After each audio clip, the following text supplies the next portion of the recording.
আমরা lottery system withdraw করলাম। আমাদের যে বছরের প্রথমে পরীক্ষা অ্যাডমিশন পরীক্ষা যেটা হয় সেটা আমরা লটারির পরিবর্তে পরীক্ষা নেওয়ার ব্যবস্থা করতে যাচ্ছি জিরো লেভেল থেকে।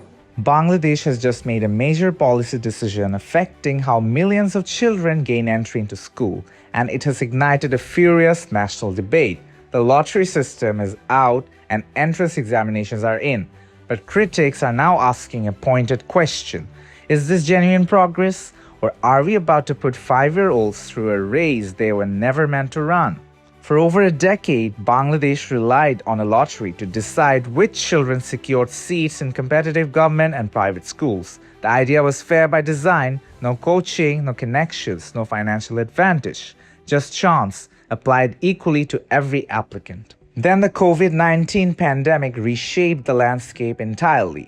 By 2021, the lottery system had expanded to cover classes 1 through 9. Across schools nationwide, whatever its limitations, it had become the established system, and millions of families had organized their expectations around it. This week, that system was formally declared over. The education minister delivered the announcement directly. A lottery, in his assessment, has no legitimate place in any credible education system. Structured admission examinations will replace it going forward. For younger children, he assured the public the assessments will be simple and age-appropriate, designed without excessive academic pressure. And on the question of coaching centers moving in to exploit the new system, the minister was categorical. The government would not stand by and allow that to happen, pledging instead to provide state-backed preparation support as an alternative. Those assurances, however, have done little to settle the debate. The concern most frequently raised by educators and child development specialists is a structural one. The moment a competitive examination exists at the school gate, a commercial tutoring market will inevitably follow.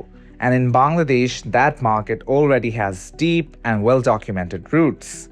Teachers at some of the country's most sought-after schools have previously been found maintaining direct financial ties to the coaching operations that profit from admission pressure.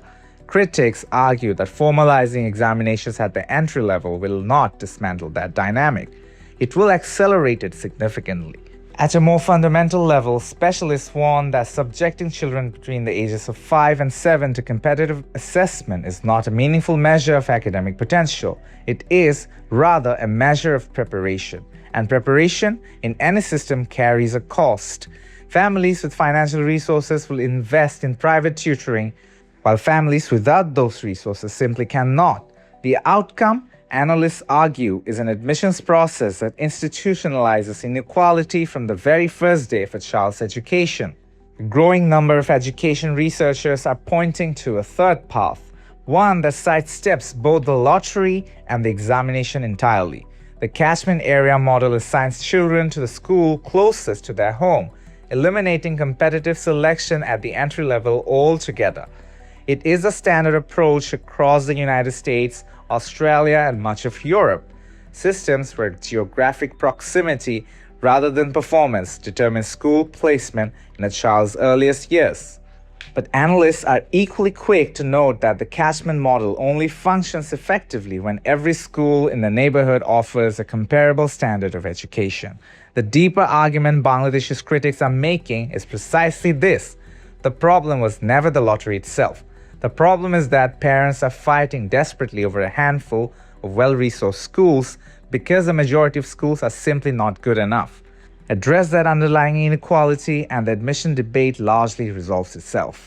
The government's position rests on the principle that merit, not chance, should determine a child's educational path, and that principle is difficult to argue against in isolation. But education specialists are urging considerable caution, pointing out that merit testing a 5-year-old does not reveal natural talent. It reveals which child received the most preparation. Bangladesh's real education crisis is not at the school gate. It lies inside the classrooms that families are so determined to avoid. Until every school in this country is genuinely worth attending, no admission system, lottery, examination, or otherwise, will resolve the inequalities that drive this debate. The lottery is gone. The hard work, by any measure, is just beginning.